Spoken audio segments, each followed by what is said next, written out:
کہ اللہ پاک تمہاری گائے زندہ فرما دے؟ عورت نے عرض کی، آپ ہم سے اس طرح مذاق کرتے ہیں، حالانکہ میں پہلے ہی مصیبت میں ہوں۔ آپ رحمت اللہ علیہ نے عورت سے فرمایا، میں تم سے مذاق نہیں کر رہا۔ پھر آپ رحمت اللہ تعالی علیہ نے دعا فرمائی اور اس گائے کے سر اور پاؤں کو پکڑ کر ہلایا تو وہ جلدی سے اٹھ کھڑی ہوئی۔ ایک شخص نے مکہ پاک میں ایک چادر خریدی اور ارادہ کیا کہ یہ چادر ہرگز کسی کو نہ دوں گا، بلکہ اپنے انتقال کے بعد تبرک کے طور پر اس کا کفن بناؤں گا۔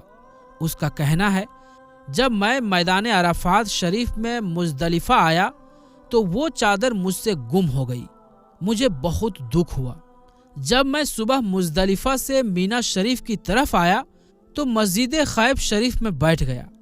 اچانک ایک آدمی جو تابعی بزرگ حضرت امام جعفر صادق رحمت اللہ علیہ کے پاس سے آیا تھا مجھ سے کہنے لگا، آپ کو امام جعفر صادق رحمت اللہ علیہ بلا رہے ہیں۔ میں جلدی سے آپ کی خدمت بابرکت میں حاضر ہوا اور سلام عرض کر کے ایک طرف بیٹھ گیا۔ آپ نے میری طرف غور سے دیکھ کر فرمایا، کیا تم یہ پسند کرتے ہو کہ تمہیں تمہاری وہ چادر مل جائے جو تمہاری موت کے بعد کفن کا کام دے؟ میں نے عرض کیا، اے ابن رسول اللہ، وہ تو کافی دنوں سے گم ہو چکی ہے، مل جائے تو کیا بات ہے۔ آپ رحمت اللہ علیہ نے اپنے غلام کو آواز دی، وہ چادر لے آیا۔ میں نے دیکھا تو یہ وہی چادر تھی۔ آپ رحمت اللہ علیہ نے ارشاد فرمایا، اسے لے لو اور اللہ کریم کا شکر ادا کرو۔ شواہد النبوت میں ہے، تابعی بزرگ حضرت امام جعفر صادق رحمت اللہ علیہ کی خدمت بابرکت میں ایک شخص 10,000 دینار یعنی 10,000 سونے کے سکے لے کر حاضر ہوا اور عرض کرنے لگا، حضور، میں حج کے لیے جا رہا ہوں، آپ میرے اس پیسے سے کوئی مکان وغیرہ خرید لیجئے گا تاکہ میں حج سے واپسی پر اپنی اولاد کو لے کر وہاں رہنا شروع کر دوں۔ پھر حج سے واپسی پر وہ شخص آپ رحمت اللہ علیہ کی بارگاہ اعلیٰ میں حاضر ہوا تو آپ رحمت اللہ علیہ نے اس سے فرمایا، میں نے تمہارے لیے جنت میں مکان خرید لیا ہے، جس کی پہلی حد حضور صلی اللہ علیہ وآلہ وسلم پر، دوسری حد حضرت علی المرتضیٰ رضی اللہ تعالی عنہ پر، تیسری حد نواسۂ رسول امام حسن مجتبیٰ رضی اللہ تعالی عنہ پر اور چوتھی حد حضرت امام حسین رضی اللہ تعالی عنہ پر ختم ہوتی ہے۔ اور یہ لو، میں نے اسے لکھ بھی دیا ہے۔ یہ خوشخبری سن کر وہ شخص بہت خوش ہوا اور خط لے کر اپنے گھر چلا گیا۔ گھر جاتے ہی وہ شخص بیمار پڑ گیا۔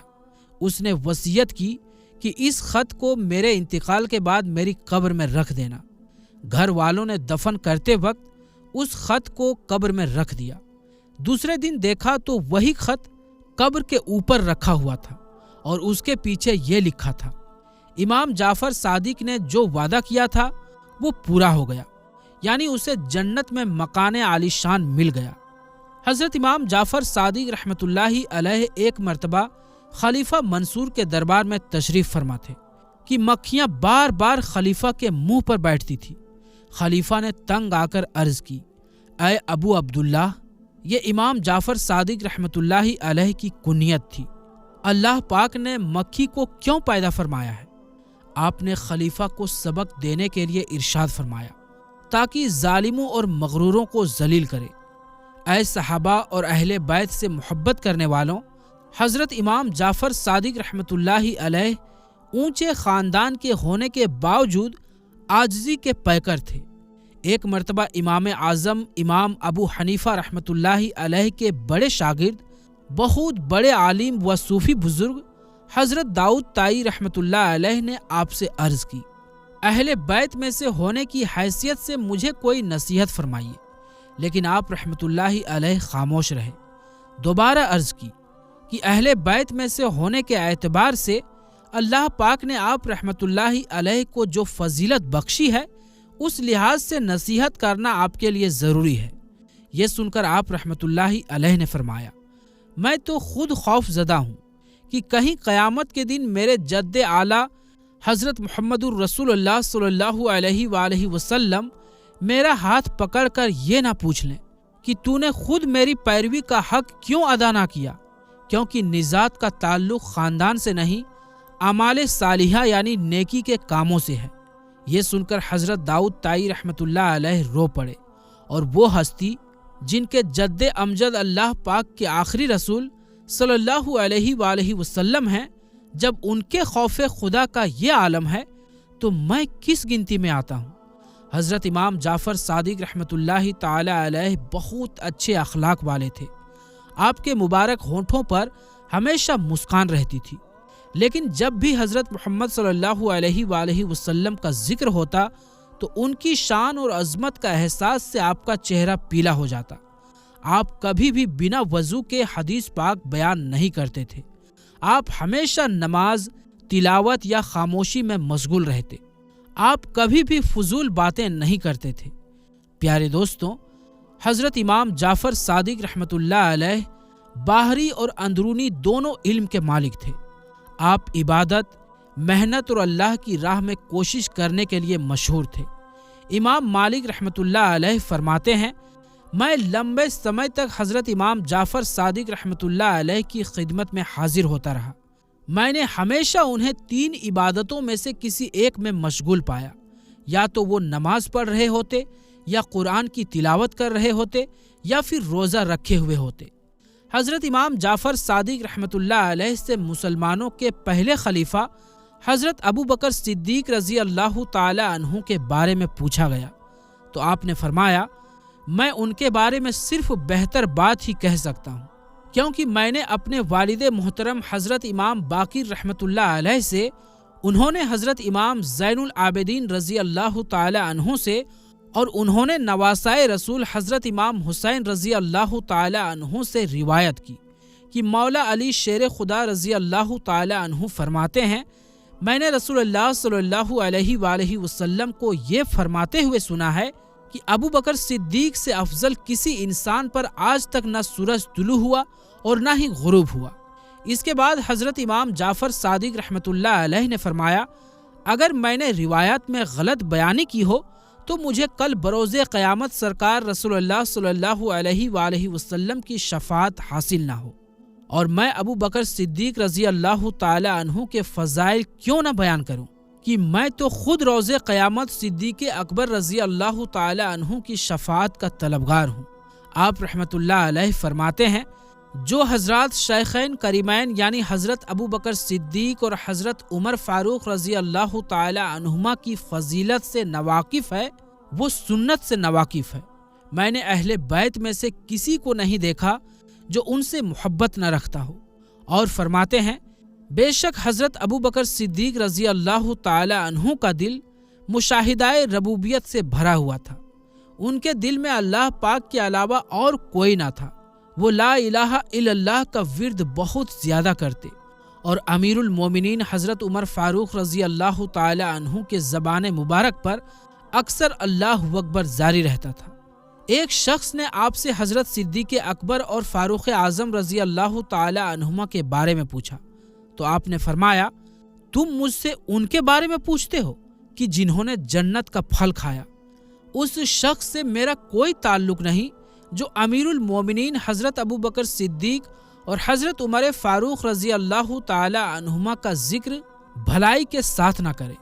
حضرت امام جعفر صادق رحمۃ اللہ علیہ اتنی عظمت و شان کے مالک ہونے کے باوجود موت کو یاد کرتے۔ آپ رات کو قبرستانوں میں تشریف لے جایا کرتے اور فرماتے، اے قبر والوں، کیا بات ہے کہ میں تم لوگوں کو پکارتا ہوں تو تم کوئی جواب نہیں دیتے ہو؟ پھر آپ رحمت اللہ علیہ فرماتے، افسوس، میرے اور تمہارے بیچ پردہ ہو گیا ہے، لیکن آئندہ میں بھی تمہارے ہی جیسا ہو جانے والا ہوں۔